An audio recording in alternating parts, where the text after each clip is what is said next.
नमस्कार साथियों। जैसा कि आप सभी को पता था कि हम लोग सैटरडे और संडे को वीडियो डालने वाले थे, लेकिन हमने प्लान में कुछ चेंज किया है। अब हम हर संडे को नया वीडियो लाएंगे, लेकिन साथ ही सप्ताह में एक बार और बीच में भी कभी भी ला सकते हैं लोग वीडियो। तो जैसा कि 26 जनवरी आ रहा है और 26 जनवरी पर हमने सोचा कि क्यों ना आईपीसी और सीआरपीसी पे बात कर लिए जाए। 26 जनवरी 1950 को भारत रिपब्लिक हो गया। रिपब्लिक मतलब हमारे देश का जो राष्ट्रपति होगा वो एंसेस्ट्रल ना होके इलेक्शन से चुना जाएगा। 26 जनवरी को ही हम लोग का भारत का संविधान लागू किया गया था भारत में, और संविधान में हर प्रॉब्लम पे बात की गई है। लेकिन भारत में उसके अलावा भी बहुत सारी प्रॉब्लम हैं जिन पे बात नहीं की जा सकती है।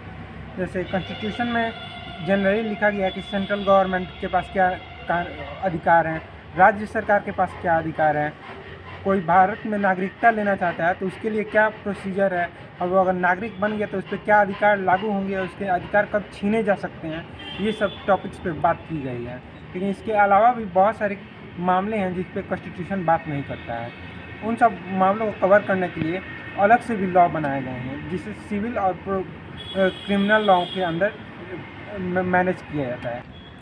तो सिविल के अंदर जितने भी मनी रिलेटेड प्रॉब्लम्स आते हैं उनको सिविल हैंडल करता है, और जितने भी मारा पीटी ये सब हो गया वो सब आता है क्रिमिनल में। तो जैसे सिविल में अब क्या क्या आएगा, जैसे कोई भी पैसे से रिलेटेड बात हो गया, या फिर कोई मान लीजिए कोई आपके ज़मीन पे कब्जा कर लिया, या कोई मजदूर आपके मान लीजिए खेत में काम करने आया था 2 साल के लिए और 2 महीना में ही पैसा लेके सब भाग गया, तो उस पर क्या कानून लगेगा, ये सब आते हैं सिविल के अंदर।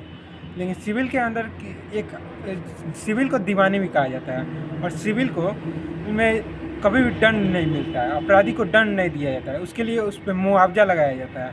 मुआवजा कि 2000 का फ़ाइन हो गया, 10,000 का फ़ाइन हो गया। लेकिन अगर मुआवजा नहीं दिया टाइम पे तब उस पर दंड के लगाया जा सकता है। और वहीं क्रिमिनल लॉ में, क्रिमिनल में आता है कोई आपका मारा पीटी कर लिया, कि किसी का हत्या कर दिया, ये सब चीज़ें आते हैं क्रिमिनल ऑफेंस में। और क्रिमिनल ऑफेंस को जब भी होता है तो वहाँ पुलिस चार्जशीट एक फाइल करती है, और उस चार्जशीट में वो आईपीसी के तहत जिस तरह का क्राइम हुआ है उस आईपीसी के तहत उस क्राइम को लिखती है। अब जिस तरह कॉन्स्टिट्यूशन में होता है आर्टिकल्स यानी पॉइंट्स, जैसे कॉन्स्टिट्यूशन में हर चीज़ को स्टोरी के फॉर्मेट में तो नहीं लिखा जा सकता, वरना ये बहुत कॉम्प्लेक्स चीज़ हो जाएगा। इसलिए उसको एक अच्छे से मतलब कोई भी समझ सके इजी लैंग्वेज में करने के लिए उसे आर्टिकल्स के रूप में यानी पॉइंट्स के रूप में लिख दिया गया है। तो कॉन्स्टिट्यूशन में जिस तरह 395 आर्टिकल्स हैं, 395, और उसी तरह आईपीसी के अंदर सेक्शंस बनाए गए हैं। जिस तरह कॉन्स्टिट्यूशन में आर्टिकल्स हैं उसी तरह आईपीसी के अंदर सेक्शंस हैं, जिन्हें हम लोग धारा भी कहते हैं। तो अगर मान लीजिए किसी ने आप पे हाफ मर्डर किया, मतलब हत्या की कोशिश करने किया, तो उसके लिए उस पर 307 लगेगा। और मान लीजिए किसी ने आप हत्या कर दी तो वहाँ पे 302 लगेगा।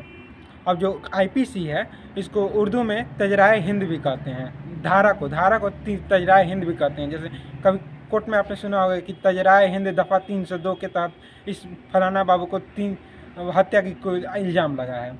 अब जो आईपीसी है इसके पहले हम लोग को हिस्ट्री जान लेना चाहिए। किसी भी चीज़ का हिस्ट्री हमें अगर मालूम होगा तो उसके बारे में हम अच्छे से जान सकते हैं। तो आईपीसी की जो हिस्ट्री है उसे अगर देखते हैं तो 1834 में फर्स्ट इंडियन कमीशन बैठाया गया, जिसके हेड थे लॉर्ड मकौले, और साथ में कुछ 4 मेंबर्स भी थे।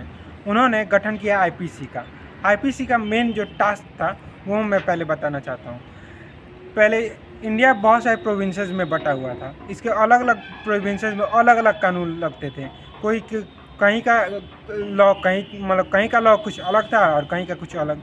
तो इन सबको कोडिफाई करने के लिए, सबको यूनिफॉर्म बनाने के लिए इंडियन पिनल कोड बैठाया गया। और साथ में इसका दूसरा टास्क ये भी था कि जो नॉन हिंदू या नॉन मुस्लिम्स थे उन पे क्या लागू किया जाए, कोई कानून कैसे एक्ट करेगा, उन सब के लिए भी इंडियन पिनल कोड बैठाया गया, यानी आईपीसी, यानी एक यूनिफॉर्म लॉ जो सब भारत के हर नागरिक पे अप्लाई होता हो। ये था आईपीसी का कहानी कि जब भी कोई क्राइम होगा तो आपको पुलिस चार्जशीट फाइल करेगा, जिसमें आईपीसी के तहत जिस तरह का आप क्राइम किए रहेंगे उस तरह का धारा आप पे लगाया जाएगा। अब आगे का जो कहानी है वो कोर्ट में जाके होगा। कोर्ट जो फॉलो करता है प्रोसीजर उसको सीआरपीसी कहते हैं। सीआरपीसी यानी क्रिमिनल प्रोसीजर कोड। अब सीआरपीसी का भी हिस्ट्री जानना चाहिए हमें। तो पहले जिस तरह हमने बताया कि अलग अलग जगहों का अलग अलग लॉ था, अलग अलग कानून था। कहीं किसी को फांसी, छोटा सा क्राइम पे फांसी दे दिया जाता था और कहीं किसी को बस मुआवजा लिया जाता था। तो इससे बचने के लिए एक सीआरपीसी लाया गया 1857 की रिवॉल्ट के बाद, जब को ब्रिटिश एडमिनिस्ट्रेशन को लगा कि नहीं, कंपनी से ये भारत का नहीं संभल रहा है, तो उन्होंने कंपनी से एडमिनिस्ट्रेशन अपने हाथ में ले लिया और 1861 में जाके ब्रिटिश पार्लियामेंट ने सीआरपीसी का गठन किया और जिसके तहत अलग अलग लॉ बनाए गए हैं। किस कौन सा क्राइम करने पे क्या आपके ऊपर धारा लगाया जाएगा, ये सीआरपीसी बताता है। सीआरपीसी को 1955 में फर्स्ट कमीशन जब बैठाया गया स्वतंत्र भारत में, तो उसमें इसका गठन किया गया कि उन्होंने बोला कि आप लोग ड्राफ्ट कीजिए लोग सीआरपीसी को अच्छी तरह से। तो उन्होंने स्थिति को समझते हुए 1969 में पहली बार ड्राफ्ट किया और इसको 1 अप्रैल 1974 को सीआरपीसी पूरे भारत पे लागू कर दिया गया। यानी भारत के हर नागरिक पे सीआरपीसी लगेगा। सीआरपीसी में बस था कि जो भी आप पे पुलिस धारा लगाया है उसको आगे प्रोसेस करने के लिए कोर्ट आप पे क्या क्या कार्रवाई करेगा उसको सीआरपीसी देखता है।